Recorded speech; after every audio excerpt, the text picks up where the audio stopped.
Now back to the morning show. Live on KQ92. Ladies and gentlemen, the documentary is called SKOL. Liz Giorgi. Good morning, Liz. Good morning. So you've written a documentary, you filmed a documentary about our beloved Minnesota Vikings. That's right.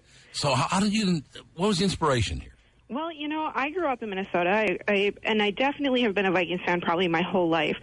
And after the Vikings spectacularly failed last year to get to the Super Bowl, it became really evident to me that, if Brett Favre came back, everybody was going to be making those Super Bowl claims again. Right. And so once we got into about week 3 and we were just on this losing slide, I knew that it was just going to be one of these great downfall stories, and I really couldn't pass up the opportunity to follow some fans around and see how they were going to react to that. So it was a lot of fun. Liz, you say, and I believe every word of it, but is it solely Minnesota Vikings fan, the psyche of Vikings fans, and how they can more easily change their wife and religion than their fan allegiance? I think that is definitely true. And when you really break it down, think about it this way. More than half of marriages end, right? Yeah. And people change religions. Heck, Bob Dylan has changed his religion several times. That's correct. Careful. And, when you really think about it, how many things are you truly, truly born into? You are not born into many things. But if I had told my parents at the age of 5 that I was going to be a Packer fan, I would have been ostracized. I would have been kicked out of my own family. So I really do believe that people do change their wives, they change their religion, but if you try to change your football team, you're going to have a lot of trouble ahead of you. Well, I'm glad that you're on this morning because I'm having a problem myself, and I really am having a problem with this. I've been a big Viking fan my whole life, along with the Twins, right. No question. Huge Viking fan my whole life.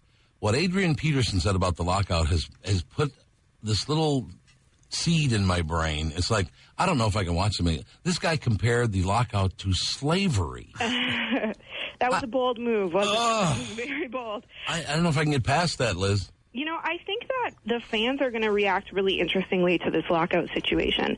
Because if you think about it, this isn't just an emotional investment. These fans have a financial investment in these teams, too. Yeah. They pay their season tickets. They go to the bar. They spend a lot of money.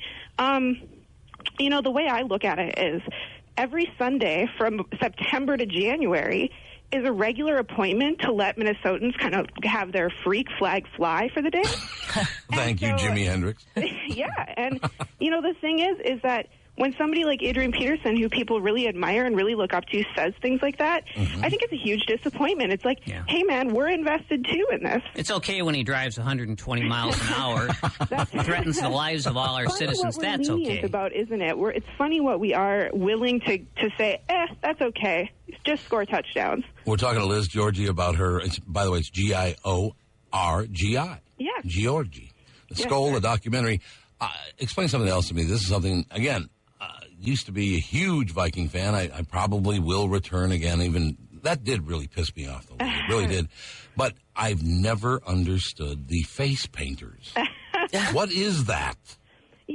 Think about how rarely in your daily life you get to act like the complete nut that you are inside. Bad example, actually, but we understand. 5:30 to 9:20. Well, that's true. You guys are in a great position for that. But your average civil engineer or, road worker doesn't really get the chance to be the freak that he is inside very often. And so when he gets up on Sunday morning, he's got a ritual that he's looking forward to. He buys into that. He wants that, and he thinks he's really supporting the team. And, it's arguable. He probably is in some way. Yeah. But, I think it's being part of the movement. Yeah, I guess that you are part of you feel that you're part of the team because you've got your face painted and you're wearing long blonde braids and you have horns on your head and you look really stupid. Some of them look really stupid, but some of them, I don't know, they pull it off. Well, they do, there's no question. Where can people see SKOL, the documentary? Tomorrow night, we're going to be at the Heights Theater at 8 p.m. That's up in Columbia Heights. Well, yeah. Oh, great theater. It's a great theater. Saturday, we're going to be at the Riverview Theater. Another beautiful theater. And on Monday the 23rd, we're going to be at the New Hope Cinema Grill. We'll put all that information up on the KQ website, of course. Now, Liz, I have to ask you, how old are you? No, I'm young, but this is my dream, and this is my first feature length. I've done short documentaries before, but this is my first feature length, and I'm really excited about it. And as I said, we'll put all the information up on matter of fact, we have little snippets from SKOL, the documentary, as well on the KQ website. Right. But I definitely want to come and see this, Liz. It sounds fascinating. Well, I hope you can join us. We shall indeed. Thank you, Liz. Thank you so much. Great talking to you. Liz Giorgi, what a nice young lady. Yeah, she is. What a great Good job.